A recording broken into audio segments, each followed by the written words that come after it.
Right now, in the turquoise waters of the Caribbean, a silent war is unfolding. Not with declarations, not with treaties, but with missiles, warships, and bodies sinking beneath the waves. On September 2, 2025, a small speedboat cuts through international waters off the coast of Venezuela. 11 people are aboard. Within seconds, a precision strike obliterates the vessel. All 11 are dead. No warning, no arrest, no trial. President Trump releases the footage from the White House. The boat bursts into flames. He calls it justice. The United Nations calls it extrajudicial execution. By October, the death toll climbs to 43.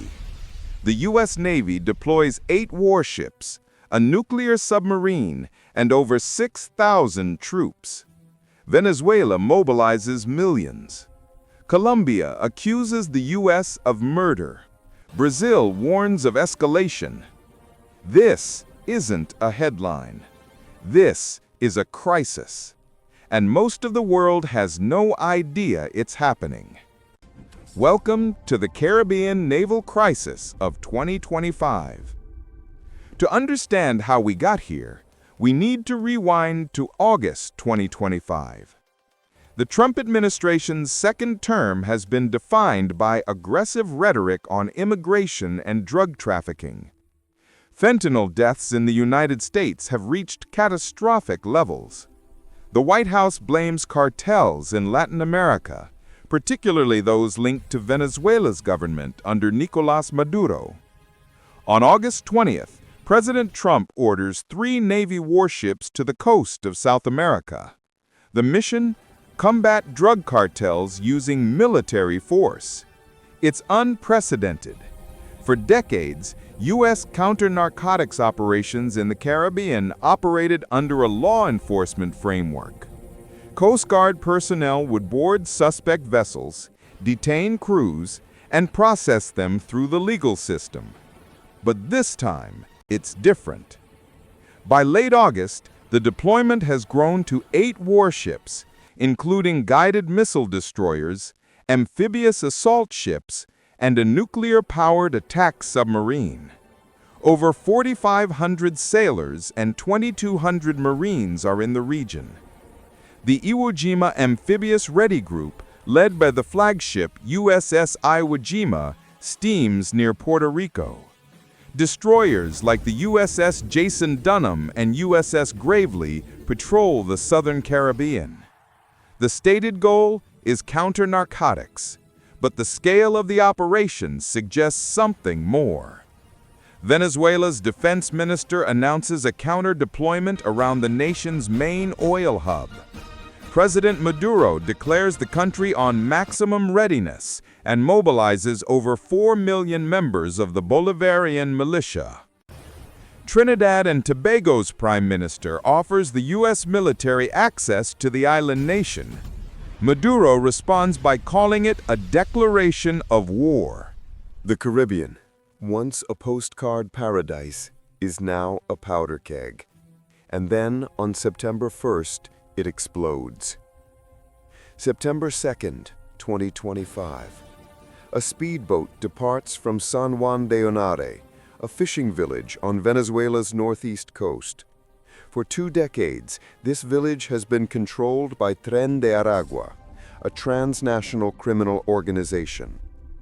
The boat is allegedly loaded with narcotics bound for the Eastern Caribbean, destined ultimately for the United States. The boat enters international waters. U.S. intelligence tracks it. There's no attempt to stop it, no Coast Guard boarding, no warning shots. Instead, a precision strike. The video shows the boat skipping across the water, then a flash. The vessel erupts in flames. Within seconds, it's gone. All 11 people aboard are killed instantly. President Trump announces the strike from the White House. He calls the victims narco-terrorists and says the boat was loaded with drugs bound for the United States. He releases the footage on Truth Social with a warning. Please let this serve as notice to anybody even thinking about bringing drugs into the United States of America. Beware. Defense Secretary Pete Hegseth confirms the strike. He says more will follow. The international community reacts with alarm. Human rights experts at the United Nations issue a statement. The use of lethal force in international waters without a legal basis constitutes extrajudicial execution. Adam Isaacson of the Washington Office on Latin America calls it a massacre of civilians at sea. Venezuela condemns the attack as murder. The government claims the video is AI-generated. Maduro accuses the U.S. of fabricating a war to justify regime change.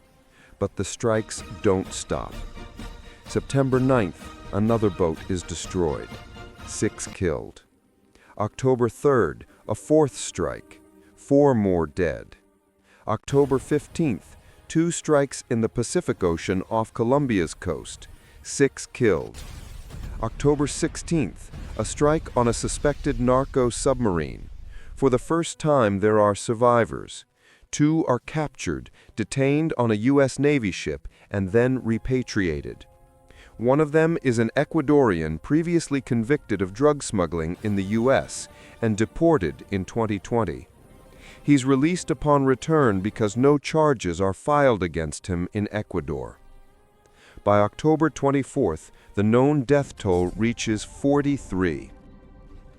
The Trump administration insists every target was a narco-terrorist vessel carrying drugs, but they provide no public evidence, no intercepted communications, no recovered narcotics, no identification of the victims. Legal experts raise critical questions. Brian Finucane, a former attorney advisor at the U.S. State Department, now with the International Crisis Group, says the strikes represent premeditated killing. Outside of armed conflict, he says, there is a word for the premeditated killing of people, and that word is murder. The administration's legal justification hinges on a classified memo. It declares that the United States is in a non-international armed conflict with drug cartels, which have been designated as foreign terrorist organizations. This allows the president to use military force under the law of armed conflict rather than law enforcement protocols. But the designation is controversial. Under international law, drug trafficking is not traditionally considered an armed attack, justifying self-defense under the UN Charter. Critics argue the administration is stretching legal definitions to legitimize lethal force outside of traditional combat zones. The strikes also violate the sovereignty concerns of regional nations. Colombia's President Gustavo Petro accuses the U.S. of murder, claiming some of the victims were Colombian nationals. Trump responds by cutting aid to Colombia. Trinidad and Tobago's fishermen are terrified. The waters between their nation and Venezuela are only a couple of miles wide.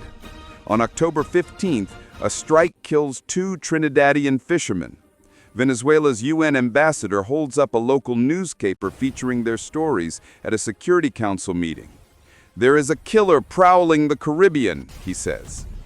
Meanwhile, the military buildup continues. On October 24th, the Pentagon announces the Gerald Ford Carrier Strike Group is being deployed to the region. It's the U.S. Navy's most advanced aircraft carrier, accompanied by Arleigh Burke-class destroyers and a nuclear submarine.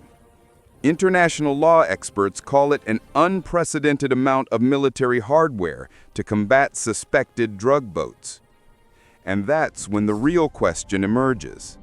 Is this about drugs, or is it about Venezuela? On October 17th, Admiral Alvin Holsey, head of U.S. Southern Command, announces his retirement. It's abrupt. He's only 1 year into his tenure and 2 years ahead of schedule. He offers no explanation. The timing is striking. Halsey was the officer overseeing the entire Caribbean operation. The same day, the UN Security Council holds an emergency session at Venezuela's request. UN Assistant Secretary General Miroslav Jencha warns of mounting risks to regional peace. He notes that the exact locations of the strikes have not been publicly disclosed, and the UN cannot independently verify U.S. claims. Venezuela declares a state of emergency. Maduro speaks directly to the American public in a televised address. No to CIA-orchestrated coups. No to regime change. His concerns aren't unfounded. On October 16th, President Trump authorizes the CIA to conduct covert operations inside Venezuela. The agency had been considering using lethal force against cartel leaders. Now, it's official. Trump himself is evasive when asked if regime change is the objective. We're not talking about that, he says. But we are talking about the fact that you had an election which was a very strange election, to put it mildly. He's referring to Venezuela's 2024 presidential election, which international observers widely condemned as fraudulent. Maduro claimed victory. The opposition claimed theft. The U.S. has offered a $50 million reward for information leading to Maduro's capture, calling him one of the largest narco-traffickers in the world. But experts say the strikes are counterproductive, even if regime change is the goal. Venezuela's government has only grown more defiant. The country has moved closer to Russia and China. Regional allies like Brazil, Colombia, and even Caribbean nations have expressed alarm at U.S. actions. Brazil's president, Lula da Silva, speaking at a BRICS summit, warns the presence of the armed forces of the largest power in the Caribbean Sea is a factor of tension. CARICOM foreign ministers write a letter to U.S. Secretary of State Marco Rubio asking that military operations in the Caribbean not be conducted without prior notice or explanation. Barbados Foreign Minister Carrie Simmons expresses concern on behalf of the entire region. Back home, U.S. lawmakers are divided. Adam Smith, the ranking Democrat on the House Armed Services Committee, is blunt. There is no way on God's green earth you can say that whatever was in this boat presented any sort of imminent threat to the United States in a military sense of the word. Trump insists he's protecting Americans from deadly poison. He believes Congress will ultimately support the campaign, but he says he won't ask for a declaration of war. That's the crux of the crisis. The U.S. is using military force in international waters without a formal war.